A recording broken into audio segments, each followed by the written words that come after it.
Mesdames, Mesdemoiselles, Messieurs, chers étudiants de la parole, bonjour et bienvenue sur notre chaîne YouTube. Aujourd'hui, nous étudions la leçon numéro 6, l'heure de son jugement.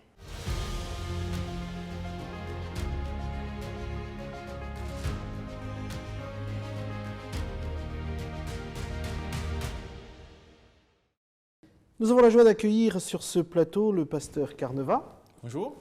Le pasteur Fernoc. Bonjour. Bonjour messieurs, et c'est avec joie que nous voulons donc étudier cette leçon et nous voulons inviter notre Père Céleste à nous assister pendant l'étude de cette leçon. Pasteur Fernoc. Prions. Merci Seigneur pour ce privilège que tu nous donnes d'être encore autour de ta parole. Alors que nous y sommes, nous réclamons la présence de ton Esprit Saint, Seigneur. Inspire-nous, parle aussi au travers de nous. Et qu'au cours de cette étude, de cet échange, que ton nom soit glorifié au nom de Jésus. Amen. Amen. Amen. Il y avait 3 services qui se faisaient dans le sanctuaire terrestre. Nous reprenons Exode, Lévitique, et à travers la lecture de ces livres, nous pouvons constater qu'il y avait dans un premier temps le service quotidien qui se faisait chaque matin et chaque soir dans le parvis. Il y avait le service d'expiation qui se faisait toute l'année, où les sacrificateurs justement accédaient au sanctuaire. Et puis il y avait le service de purification qui se faisait une fois l'an, vers le mois d'octobre, où le grand sacrificateur accédait au lieu très saint. Alors pasteur Fernoc, est-ce que vous pourriez me dire que représente ce service de purification qui avait lieu une fois l'an? Alors, comme tu l'as dit en préambule, d'abord ce service se faisait une fois l'an. Et l'objectif de ce service, c'était d'effacer tout souvenir du péché dans le sanctuaire. Alors, il faut savoir que chaque jour, il y avait le service où les sacrificateurs soit emmenaient le sang dans le sanctuaire, ou soit ils mangeaient la chair de l'animal aussi. Et donc, tout ça, c'était un symbole qui montrait qu'on transférait le péché, les péchés pardonnés, on les transférait dans le sanctuaire. Et donc, ce sanctuaire, effectivement, il fallait un service chaque an pour pouvoir purifier ce sanctuaire de tout ce souvenir de ces péchés. Et donc, effectivement, une fois l'an, le grand prêtre, le souverain sacrificateur, effectivement, il y avait 2 boucs présentés, un pour Azazel, donc je pense qu'on reviendra là-dessus, et un bouc pour l'Éternel. Et donc, le sang du bouc pour l'Éternel, il rentrait dans le sanctuaire, le lieu saint, il aspergeait avec son doigt, bien sûr, avec son doigt à cette époque-là, la table, l'autel. Il est entré dans le lieu très saint aussi, pareil, il faisait le même service. Et donc, tout cela montrait par là qu'avec le sang du bouc pour l'Éternel, eh bien, on effaçait tout ce péché qu'avait accumulé ce sanctuaire au cours de l'année. Alors, je comprends que ce qui se passait jadis dans ce sanctuaire terrestre a une portée encore aujourd'hui pour nous, parce que Jésus-Christ est rentré dans le sanctuaire céleste. Quand a commencé l'action de Jésus-Christ dans ce sanctuaire céleste? Alors, quand Jésus est venu sur terre, il a accompli prophétiquement, il a accompli le geste qui se faisait par les sacrificateurs en permettant que le sacrifice ait lieu sur l'autel. Jésus, lui, il est mort sur la croix à Golgotha sur terre. Mais tout de suite après être ressuscité, quelques jours après, puisqu'il est apparu aux disciples, il est monté. Et à partir de là, il a été intronisé, nous cite Apocalypse 5, 6, il a été intronisé et il reçoit l'honneur qui est dû à sa personne du fait qu'il est créateur, qu'il est rédempteur. Et en cela, il intercède pour nous. Il est assis à la droite du Père, il est notre avocat, il est l'unique médiateur entre Dieu et les hommes. Il est lui qui donc fait le pont.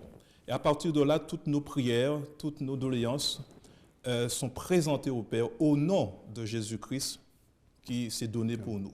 Est-ce que l'on peut prendre le texte d'Hébreux, Hébreux chapitre 8, juste pour aller dans ce sens, Hébreux 8? Mais j'aimerais apporter aussi une explication. Oui. Parce qu'en fait, on doit se rappeler que ce qui se passait dans le terrestre, c'était une préfiguration de ce qui se passe dans le céleste. Hébreux 8. Rappelez-vous que j'ai dit que chaque jour, les sacrificateurs portaient le sang dans le lieu saint, dans le sanctuaire, dans la tente. Or, s'il y avait besoin d'une purification du sanctuaire terrestre, l'Épître aux Hébreux dit dans Hébreux 9, d'ailleurs tu en parles, qu'on a besoin aussi d'une purification dans le céleste. Mais La question qu'il faut se poser, d'où est-ce que ça vient la présence du péché dans le ciel?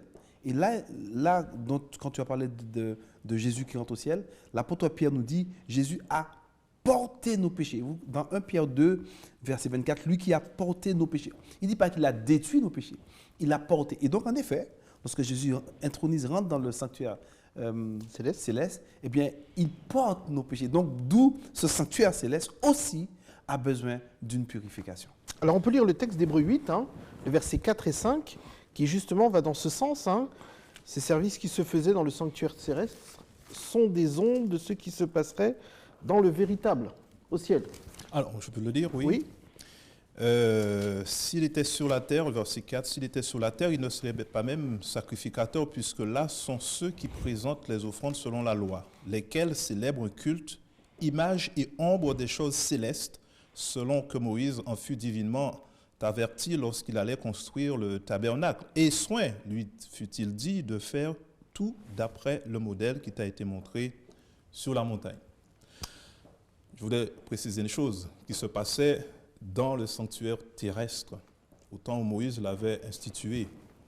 C'est que le Yom Kippour, ce fameux jour dont tu as parlé, à partir duquel le peuple était réuni Tout à fait. dans une sainte convocation, Tout à fait. il fallait prendre le temps de s'humilier. Donc auparavant, il y avait quand même 9 jours de trompette pour avertir le peuple que ce jour-là était spécial et qu'il allait se faire une purification. Tout à fait.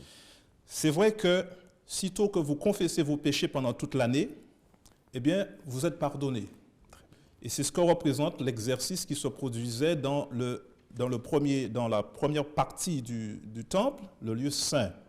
Et donc, tu l'as exprimé, lorsque on confessait son péché sous la tête d'un animal, c'est l'animal qui mourait à notre place et le sang porteur, entre guillemets, de ce péché était présenté dans le lieu saint, dans cette partie-là. Et donc, la présence de ce péché parvenait à la présence de Dieu, qui signifiait que l'individu qui était venu avec son péché avait confessé son péché. Mais le péché était confiné, point ciseau, dans ce lieu saint. Et donc, la mémoire de ce péché était là. Et il fallait donc, au moment des expiations, pour qu'il y ait une purification du sanctuaire. Cela veut dire que les péchés qui étaient présentés à la face de Dieu devaient être portés sous la responsabilité de l'adversaire. Et c'est ce qui se produisait au jour des expiations, où le péché était cette fois-ci, qui avait été confessé, devait être définitivement oublié, puisqu'il devait être porté sous la responsabilité de Azazel dont tu as parlé. Donc de la même manière aussi, dans le ciel, il devrait considérer que nos prières qui parviennent à Jésus, eh bien, ça souille le sanctuaire. Et donc, il y a besoin de cette purification du sanctuaire aussi, même dans le ciel. Ça paraît aussi, ça paraît fort et ça paraît parfois même délirant de le penser, mais chaque fois que nous prions, Jésus porte et quelque part ça souille le sanctuaire, puisque le texte vient de nous dire d'Hébreux, les choses du ciel ont besoin d'être purifiées, cette fois-ci par le sang de Jésus. Tout à fait. Et je vais aller encore plus loin. De toute façon, on est là pour débattre, on n'est pas pressé. Le péché pardonné ne disparaît pas magiquement. Oui. D'où on a besoin de cette purification du sanctuaire. On peut prendre Malachie 3, justement, là-dessus. Oui, Malachie 3. Malachie Mais 3, je vais prendre d'abord Hébreux 9. Oh, sans problème. Hébreux 9, qui est le Nouveau Testament, il est dit dans Hébreux 9, à partir du verset, je vais lire à partir du verset 22 jusqu'au verset 23. Et presque tout, d'après la loi, est purifié avec du sang. Et sans effusion de sang, il n'y a pas de pardon. Il est donc nécessaire, puisque les images des choses qui sont dans les cieux, donc il parle du terrestre, devaient être purifiées de cette manière, que les choses célestes, elles-mêmes, le soient par des sacrifices plus excellents, c'est-à-dire par le sang de Jésus. Donc, c'est clair, ce texte montre qu'effectivement, les choses célestes doivent être purifiées. D'où, effectivement, la question, c'est que tous ces péchés qui ont été accumulés dans le sanctuaire doivent être purifiés, effectivement, par le sang de Jésus. Maintenant, on va prendre Malachie 3. On peut prendre Malachie juste pour la parenthèse. Tous ceux qui ont confessé leurs péchés ont été pardonnés, mais leurs péchés demeurent inscrits dans les livres de souvenirs. Et donc, c'est ce que nous dit le texte de Malachie 3, le verset 16. Malachie 3, 16. Lis. Alors ceux qui craignent l'Éternel se parlaient l'un à l'autre. L'Éternel fut attentif et il écouta. Et un livre de souvenirs fut écrit devant lui pour ceux qui craignent l'Éternel et qui honorent son nom. Amen. Alors on le voit, on a vu que ces péchés étaient donc accumulés dans le sanctuaire et qu'il fallait qu'il y ait un service de purification dans ce sanctuaire terrestre. Mais je vais apporter une précision. Ce service de purification n'était pas uniquement que pour purifier le sanctuaire. Tu as bien fait allusion au peuple dehors qui se tenait dans une attitude, le texte dit, vous humilierez vos âmes. Ils étaient en prière. Ils confessaient aussi leur faute. Parce que le peuple aussi devait être purifié aussi de tout ça. Et l'attitude du peuple le montrait. C'était d'ailleurs d'où la théologie adventiste qui parle d'être simple, de se dévêtir de tout bijou. Parce qu'à cette époque-là, effectivement, ils enlevaient tout ce qu'ils avaient comme bijou dans cette période de jugement. Ils enlevaient tout ce qu'ils avaient comme bijou et se revêtaient. Même le grand prêtre qui, durant toute l'année avec des pectoraux, eh bien, se revêtait simplement de vêtements de lait. Oui, donc il y a l'attitude du peuple qui est très importante. Alors en fait, pour appuyer, c'est important de comprendre qu'on pêche. Et parfois, on repêche, et parfois, c'est le même péché. Mais l'expérience du Yom Kippour introduit une autre nouvelle notion. C'est cette notion de la victoire sur le péché. Tout à fait. Amen. Cela veut dire qu'on pêche dans l'année, on se confesse, parfois on repêche. Mais l'expérience de la purification du sanctuaire, c'est nous dire, je veux maintenant te débarrasser de ce péché pour que tu n'aies même plus à te le répéter parce que tu as remporté la victoire sur ce péché. Et donc l'expérience de Yom Kippour, des expiations, est là pour inviter le peuple, non seulement à confesser, mais aussi à remporter la victoire sur le péché. Amen. Et donc ce péché-là, le Seigneur pourra dire, ok, je l'ai beaucoup entendu, tu me l'as beaucoup confessé, et maintenant il est là en train de souiller le ciel, si tu veux, entre guillemets, oui, mais cette fois-ci, je veux que tu t'en débarrasses. Et dorénavant, ce péché-là, eh bien, il va sous le compte de Satan, parce que tu n'as même plus à me le présenter, parce que tu as remporté la victoire. Et donc ça, c'est une nouvelle approche, et c'est une approche de la victoire. Parce que Dieu ne veut pas constamment qu'on pêche, qu'on confesse, il veut aussi qu'on soit purifié de toute iniquité. Donc c'est une chose de demander pardon, c'est une chose d'être victorieux sur le péché. D'où cette purification, j'espère qu'on va y arriver, comporte un jugement. Et il faut savoir quel est l'objectif de ce jugement. Alors on y est justement. Voilà. Quand est-ce que ce jugement, on va dire, quand est-ce que cette purification a commencé ?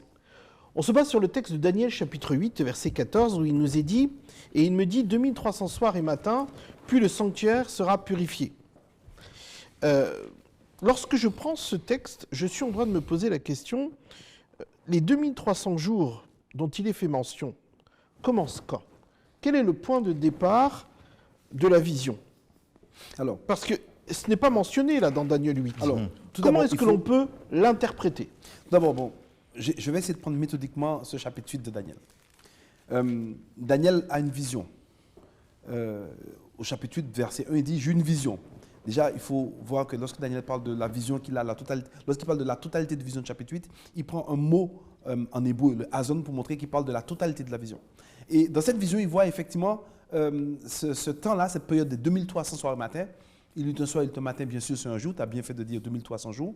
D'accord ? Et à la fin de la vision, il ne comprend pas la vision. Il ne sait pas de quoi il s'agit. Au chapitre 8, il n'y a pas de date de départ de cette vision. Mais l'ange lui dit, garde ça, c'est pour un temps éloigné. Et ce n'est qu'au chapitre 9 que l'ange revient pour lui expliquer la vision. Et l'expression que l'ange prend pour la vision, c'est le marais. C'est pour bien lui montrer qu'il vient lui expliquer cette partie de vision des 2300 soirs matin qu'il n'a pas bien saisi. Et donc, effectivement, ce n'est qu'au chapitre 9, on donne le point de départ. Le point de départ, c'est à partir du verset 23, effectivement. 23, 24. Soit, on peut lire, lorsque tu as commencé à prier, la parole est sortie, et je viens pour t'annoncer, car tu es un bien-aimé. Et verset 24, sois attentif. 70 semaines ont été fixées sous ton peuple et sous ta ville sainte, pour faire cesser les transgressions et mettre fin. Alors, ici, l'expression, effectivement, alors on l'a traduit par le mot fixé dans le français, mais littéralement, c'est retranché. Et ces 70 semaines ont été retranchées de quoi ? Eh bien, ça ne peut être que des 2300 soirs, puisqu'il est venu nous expliquer la vision des 2300 soirs matin. Et donc là, ce n'est que là qu'il donne maintenant le point de départ. Il dit, sache donc et comprends depuis le moment où la parole a annoncé que Jérusalem sera bâtie. Et là, ça nous ramène à Esdras chapitre 7, il me semble, verset 11. Et donc, historiquement, nous sommes en automne 457 avant Jésus-Christ. Donc, le point de départ des 2300 soirs matin, ce n'est qu'en 457, en automne 457 avant Jésus-Christ. Ok. Et là, clairement, on comprend donc que l'ange veut détailler cette explication Tout à fait. auprès de Daniel. Et on est donc dans une autre prophétie qui inclut donc celle des 2300 Tout à fait, soirs. les 70 semaines. On appelle ça la prophétie donc des 70 semaines. Que signifie cette prophétie des 70 semaines? Que comprend-elle? Alors, il faudrait prendre le texte pour le lire.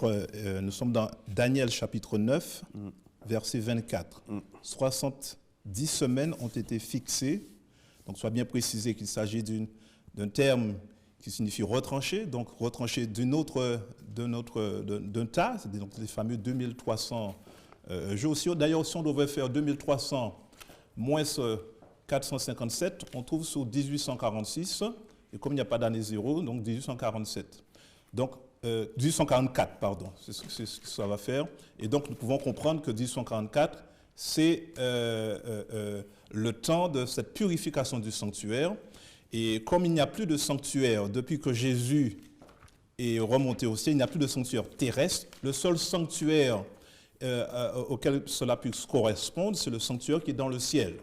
D'ailleurs, si on y prête bien attention, dans Daniel chapitre 9, plutôt Daniel chapitre 8, fin des versets, il dit que verset 26, il est dit que la vision des soirs et des matins dont il s'agit est véritable, car elle se rapporte à des temps éloignés.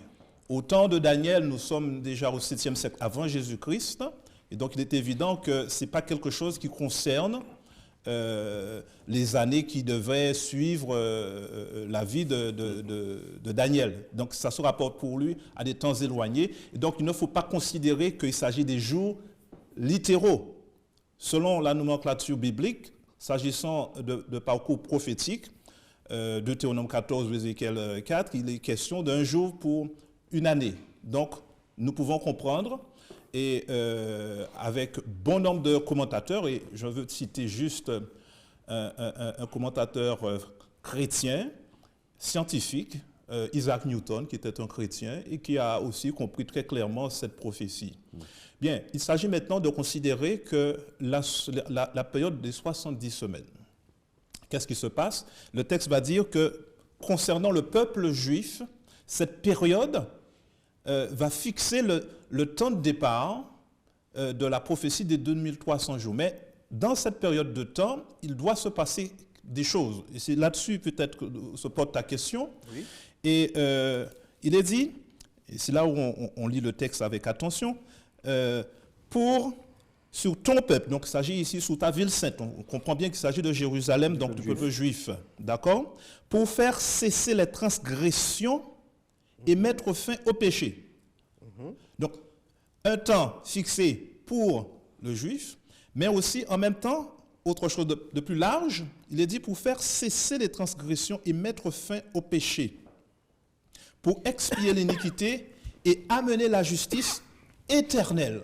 Donc, pour offrir à l'individu, n'est-ce pas, la possibilité du salut. À cause de ses péchés, il perd le salut. Mais si ces péchés sont cette fois-ci placés sur quelqu'un d'autre, alors il a la vie sauve. Et c'est ça le salut en Jésus-Christ, parce que seul Jésus a pu le faire. Donc, par conséquent, qui a fait cesser le péché? C'est Jésus. C'est le sacrifice parfait de Jésus.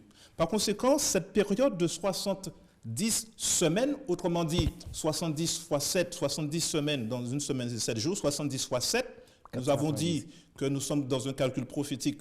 Et donc, cette fois-ci, il faut considérer 90 années. 490 années. 490 années, c'est bien ce que je dis? D'accord. 490 années, voilà. Et donc, pour aboutir justement à ce que ce texte est en train de dire. Et très précisément, faire cesser le péché, ça veut dire doit aboutir au sacrifice de Jésus. Par conséquent, le jour de sa crucifixion, merci, d'accord. Et en même temps, pour sceller la vision et le prophète et pour oindre le Saint des Saints. Donc, ça passe en même temps par l'onction du Saint des Saints, selon Actes chapitre 10, qui c'est qui a été oint par l'Esprit dans les eaux du baptême? C'est Jésus. C'est le même individu. Loin en question ici, c'est Jésus. Alors, donc, il s'agit ici de deux étapes contenues dans ces 70 semaines, c'est-à-dire dans ces 490 ans, à partir de moins 457. Et lorsqu'on fait moins 457 plus 490 ans, nous arrivons sur l'an 34. L'an 34. Et plus précisément, parce qu'il n'y a pas l'an 0, nous faisons ce calcul. Et la moitié de la dernière semaine, c'est-à-dire 60 au bout de la 69e semaine, donc la moitié de cette semaine, c'est-à-dire la moitié de ces 7 dernières années, au milieu de ces 7 dernières années, donc il y a la mort de Jésus. Donc 34 moins 3 ans et demi, on devrait trouver à quel moment Jésus a été crucifié. Et l'histoire va attester de cette prophétie. Alors, moi, comprenez bien, le temps n'est pas évident à comprendre pour les uns et pour les autres.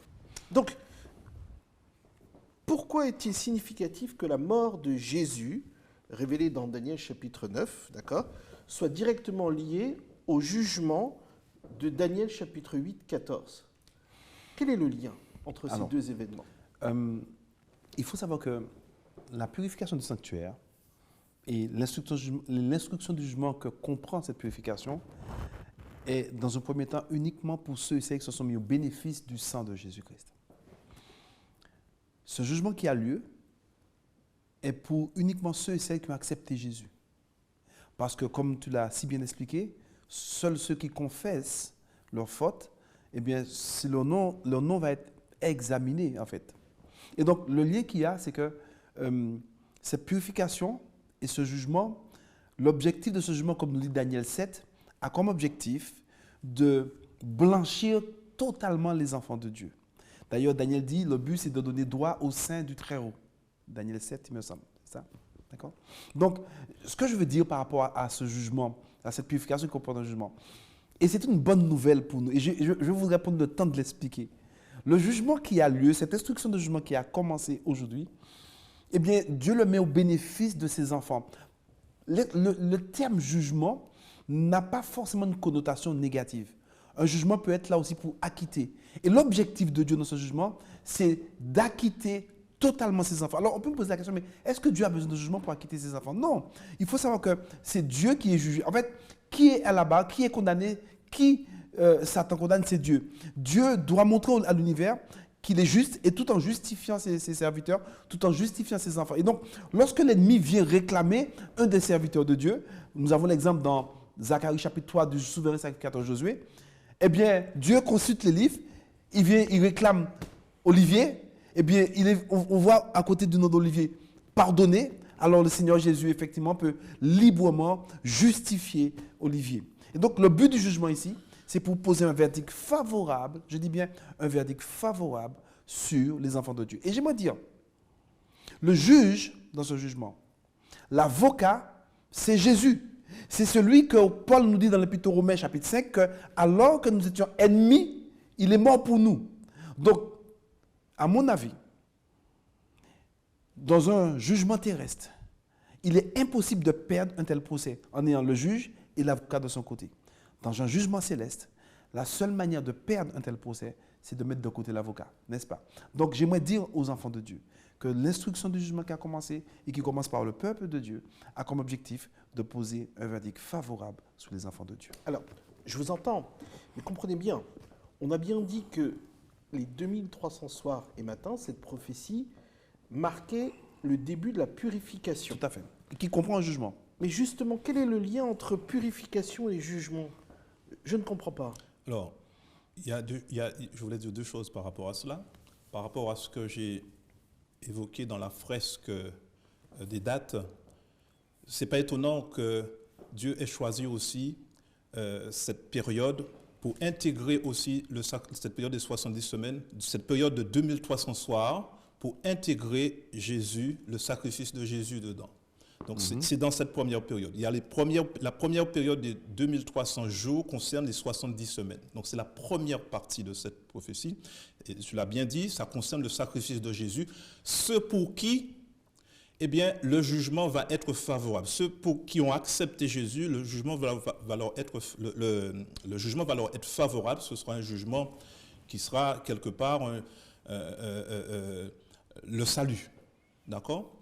Si la première partie de cette prophétie est vraie, c'est-à-dire moins 457 au début de ce décret et qui fait commencer les 70 semaines, qui fait commencer les 2300 soirs et matins, si la première partie de cette prophétie, moins 457 jusqu'à l'an 34, dont la dernière semaine concerne, prophétiquement parlant, le sacrifice de Jésus, et sa résurrection, et ensuite, 3 ans après, où finalement, on voit que le peuple juif a définitivement tourné, pour la grande majorité d'entre eux, tourné le dos à Jésus. Et donc, c'est d'ailleurs à partir de l'an 34 qu'on voit que l'évangile a été annoncé aux païens, etc. Donc, d'une manière générale, le peuple juif a tourné le dos à Jésus-Christ. Et donc, c'était une période de probation, c'était une période pour que le peuple de Dieu à l'époque se tourne vers Jésus et ce focus était mis sur le sacrifice de Jésus. C'était la première partie. Si je disais donc, la première partie de cette prophétie est vraie, par conséquent, la deuxième partie est vraie aussi. Or, elle est vraie, puisque 490 ans après 487, c'est exactement la sacrifice de Jésus, sa résurrection et ensuite la fin avec notamment Étienne qui se fait en l'an 34 lapidé et qui atteste que le peuple juif a définitivement tourné le dos à Jésus. Par conséquent, 1844, l'aboutissement des 2300 soirs et matins est vrai. Et donc ce processus dans le ciel qui se produit est en train de dire quelque chose de très fort aux chrétiens.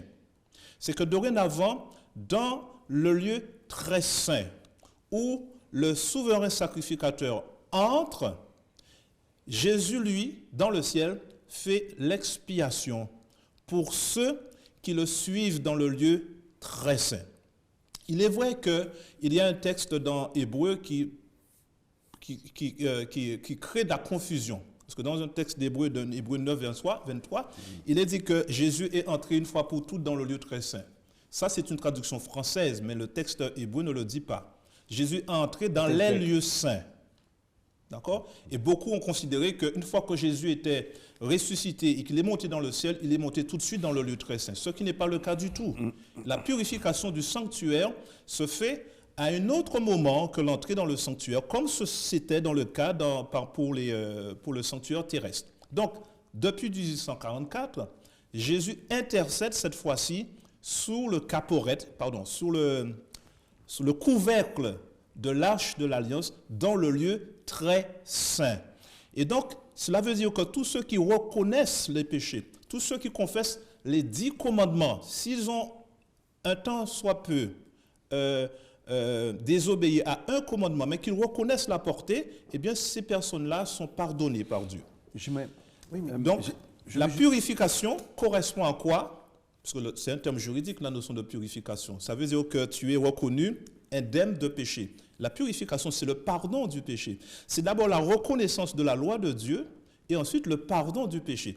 Et par conséquent, confesser ses péchés et confesser, la reconnaissance qu'on a des 10 commandements, mais confesser un de ses péchés, c'est être pardonné. Donc, en conclusion, pour faire le lien entre la purification et le jugement, actuellement, dans le ciel, Jésus récupère tous les péchés qui sont confessés. Jésus est en train de effacer les péchés de son peuple définitivement pour les mettre sous le compte de Satan. Jésus fait une œuvre de purification au sein de son peuple pour l'inviter à abandonner son péché définitivement. Donc, au travers de la confession, dorénavant, nous avons un souverain sacrificateur qui est dans le ciel. C'est l'office de Jésus dans ce sanctuaire céleste.